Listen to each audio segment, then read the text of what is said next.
देश नीति, केवल सच्ची और पक्की खबरें। दोस्तों, कैसे ना कहे कि मोदी जी की गारंटी से ज्यादा फर्जी कुछ नहीं है, क्योंकि जिस तरह से भ्रष्टाचारियों का स्वागत मोदी जी अपनी पार्टी में कर रहे हैं, फिर उनके कुकर्म की फाइलें बंद करवाई जा रही है, नेताओं के लाखों करोड़ के घोटाले का सच दबाया जा रहा है, उस पर पर्दा डाला जा रहा है, यह देखकर आपके आंखों से खून निकल आएगा। एक महान नेता है दोस्तों, जो जैसे ही भारतीय जनता पार्टी में शामिल हो जाते हैं, उन्हें डिप्टी सीएम बना दिया जाता है और अब उनकी फाइलें भी बंद करने का ऐलान हो गया है।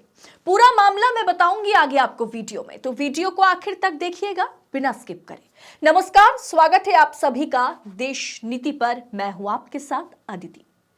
भाजपा वॉशिंग मशीन जो सभी भ्रष्टाचारी करप्ट पॉलिटिशियन के दाग धब्बे चुटकियों में धो दे।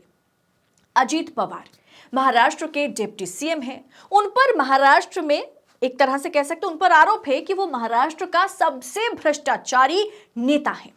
अजीत पवार पर 25,000 करोड़ रुपए घोटाले का आरोप है।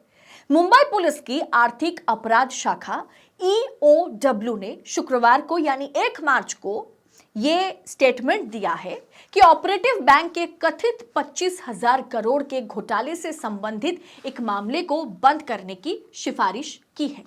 इस मामले में महाराष्ट्र के डिप्टी सीएम अजित पवार भी आरोपी हैं। यानी अजित पवार का जो मामला है उसे रफा दफा करने की कोशिश हो रही है। न्यूज एजेंसी पीटीआई के मुताबिक विशेष लोक अभियोजक राजा ठाकरे ने सांसदों और विधायकों के खिलाफ मामलों के स्पेशल जज RN रोकाडे के सामने एक सी समरी रिपोर्ट दायर की है। कोर्ट इस मामले पर 15 मार्च को सुनवाई करेगी। अदालत अब तय करेगी कि रिपोर्ट को स्वीकार किया जाए या एजेंसी को जांच जारी रखने और आरोप पत्र दायर करने के निर्देश दिए जाए। पुलिस की ओर से सी समरी जो है उस रिपोर्ट को वो रिपोर्ट तब जारी की जाती है जब कोई तथ्य की गलती या सिविल नेचर के मामले में आपराधिक केस दायर किया जाता हो। EOW रिपोर्ट में यह कहा गया कि इस रिपोर्ट को या इस मामले को वो रफा दफा करना चाहते हैं। EOW ने दायर की थी क्लोजर रिपोर्ट, जिसने हर किसी को दोस्तों चौंका दिया। क्लोजर रिपोर्ट में ऐसा कुछ लिखा गया है। इस मामले में अभियोजन पक्ष 20 जनवरी को दूसरी क्लोजर रिपोर्ट दायर की थी, जिसमें कहा गया था कि नई जांच के बाद भी कुछ भी आपत्तिजनक नहीं पाया गया। EOW ने सितंबर 2020 में अपनी पहली क्लोजर रिपोर्ट दायर की थी और कोर्ट ने इसे स्वीकार कर लिया था।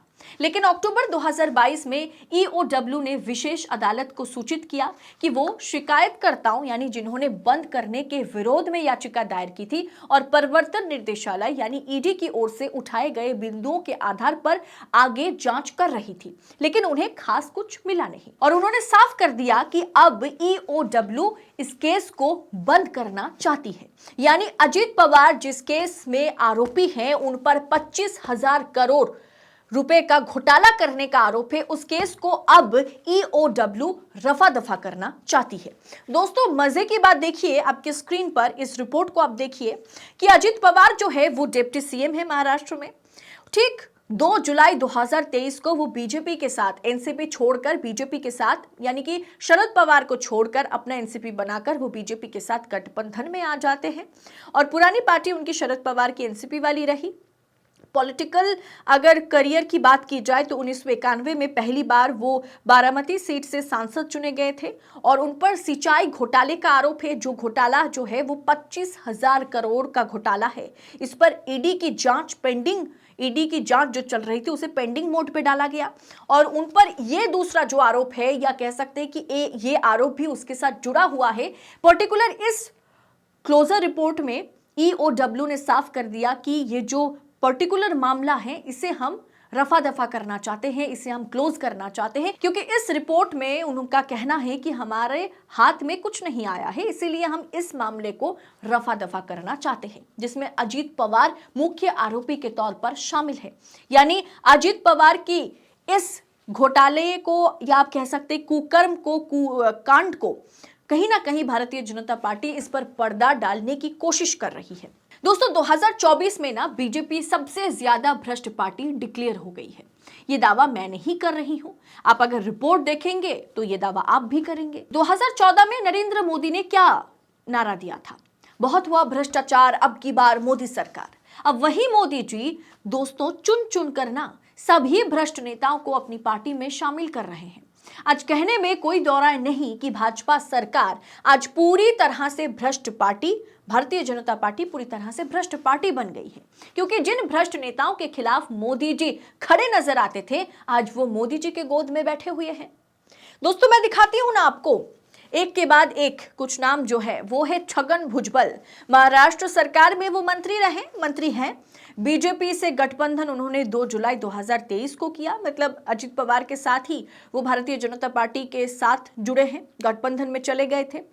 महाराष्ट्र सदन घोटाले का केस उन पर है और अभी स्टेटस अगर देखा जाए तो महाराष्ट्र सदन घोटाले में वो बरी हो गए और 7 केस अलग से दर्ज है उन पर। वहीं अगर दोस्तों स्टेटस देखा जाए तो महाराष्ट्र सदन घोटाले में तो उनको बरी कर दिया गया, वो बरी हो गए, लेकिन और जो 7 केस दर्ज है उन पर वो सब केसेस को पेंडिंग मोड पे डाला गया। वहीं दोस्तों नारायण राणे केंद्रीय मंत्री हैं, बीजेपी में आए थे 15 अक्टूबर 2019 को। मनी लॉन्ड्रिंग रैकेट चलाने का उन पर आरोप है, केस उन पर चल रहा था, ईडी ने जांच को ही बंद कर दिया। प्रवीण देरकर जो है वो मुंबई कोऑपरेटिव बैंक सोसाइटी के अध्यक्ष हैं। उनकी पुरानी पार्टी महाराष्ट्र नवनिर्माण सेना है। बीजेपी में वो 2016 में आ गए थे और मुंबई कोऑपरेटिव बैंक घोटाले में उन्हें क्लीन चिट 2022 में मिल गई थी। इसके अलावा विजय कुमार गावित है जो सरकारी योजनाओं में 6000 करोड़ का घोटाला किया था।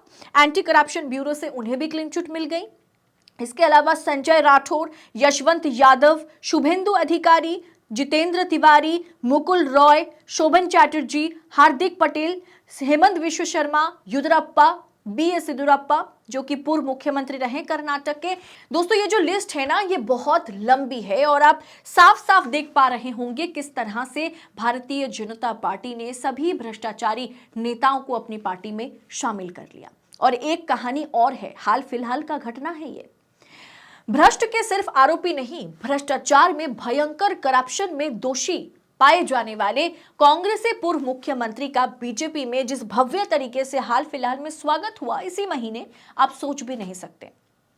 रिपोर्ट सामने आई कि भारतीय जनता पार्टी में सबसे ज्यादा भ्रष्टाचार के आरोपी शामिल हो रहे हैं। दोस्तों आदर्श चौहान, किस तरह से आदर्श सोसाइटी घोटाले में उनका नाम सामने आया था और बकायदा उन्हें मुख्यमंत्री पद से घोटाले के चलते इस्तीफा तक देना पड़ा था, जिसे मोदी जी, नितिन गडकरी और भी भाजपा के बड़े बड़े लीडर्स गालियां देते नजर आते थे।